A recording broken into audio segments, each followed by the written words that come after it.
সপরিবারে বের হলাম সৎসঙ্গে। জানো, আমি প্রথমবার যাচ্ছি।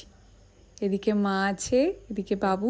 এখন সোজা যাচ্ছি শোভাবাজার ঠাকুরবাড়ি। 30শে ভাদ্র নাকি বিশাল করে অনুষ্ঠান হয়, ঠাকুরের জন্মদিন নাকি ওদিন। মা সেই গল্প করছে কত। এই যে শোভাবাজার ঠাকুরবাড়ি, কি বিরাট না? তবে জানো, এখানে কোনো অনুষ্ঠান হচ্ছে না, এখন ঠাকুরবাড়ি বন্ধ। তাই এখান থেকে কোথায় যাব ভাবছিলাম। তারপর মা বলল, চল কলেজ স্ট্রিটের ঠাকুরবাড়ি যাই। এই ঠাকুরবাড়ির সামনে দিয়ে আমি কলেজে যেতাম, অথচ আমি জানতামই না যে এখানে এরকম ঠাকুরবাড়ি আছে।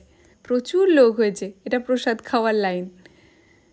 এই যে সব বসেছে, বহু দিন পর শাল পাতায় খাবো।